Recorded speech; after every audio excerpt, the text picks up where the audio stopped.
तेलंगाना के वज़ीर ट्रांसपोर्ट व बीसी वेलफेयर पूनम प्रभाकर ने कहा कि तेलंगाना हुकूमत ने बीसी तबक़ात को 42% रिजर्वेशन देने के लिए असम्बली में बिल मंजूर किया है, जो इस वक्त सदर जमहूरिया की मंजूरी की मुंतज़िर है। उन्होंने बताया कि तमाम सियासी जमातों और बीसी तंजीमों की अपील पर तेलंगाना बंद मनाया गया ताकि मरकज़ पर दबाव डाला जा सके। उन्होंने कहा कि मरकज़ की खामोशी के सबब रिजर्वेशन के निफाज में ताख़िर हो रही है।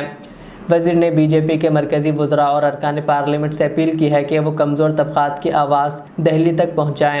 उन्होंने कहा कि तेलंगाना तहरीक की रूह के मुताबिक 42% बीसी रिजर्वेशन के लिए जिद्दोजहद जारी रहेगी।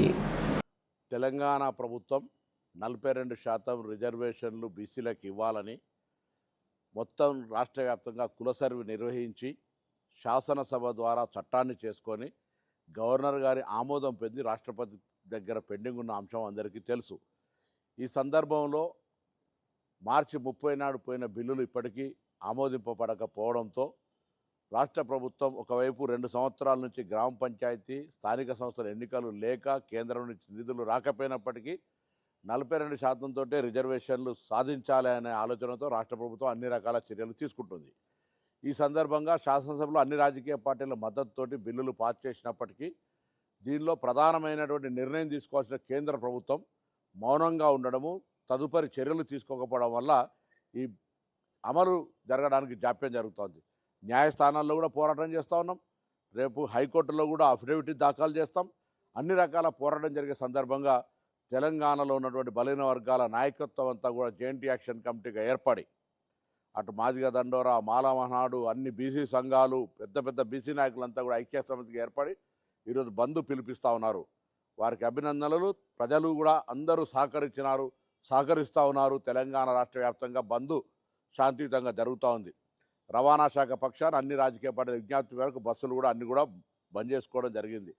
ప్రజలకు కొద్దిగా అసౌకర్యమైనప్పటికీ కూడా బంద్ ప్రభుత్వాలపై ప్రభావం పడడానికి, ముఖ్యంగా ఎక్కడైతే కేంద్రంలో పెండింగులు ఉందో ఈ రాష్ట్రం నుంచి ప్రాతినిధ్యం వహిస్తున్న కిషన్ రెడ్డి గారు కానీ, బండి సంజయ్ గారు కానీ, భారతీయ జనతా పార్టీ ఎంపీలంతా తెలంగాణ బలహీన వర్గాల, తెలంగాణ ప్రజల ఆకాంక్షను కేంద్రానికి చెప్పే ప్రయత్నం చేయండి. రిజర్వేషన్లు ఈ దేశంలో తొలి రాష్ట్రంగా తెలంగాణ నమోదై బలహీన వర్గాలకు న్యాయం చేసిన రాష్ట్రంగా ఉండే అవకాశాన్ని మీ నాయకత్వంలో ఇచ్చే ప్రయత్నం చేయండి. లేదా తెలంగాణ ప్రజల ముందు దోషిగా నిలబడేటువంటి పరిస్థితి వస్తుంది.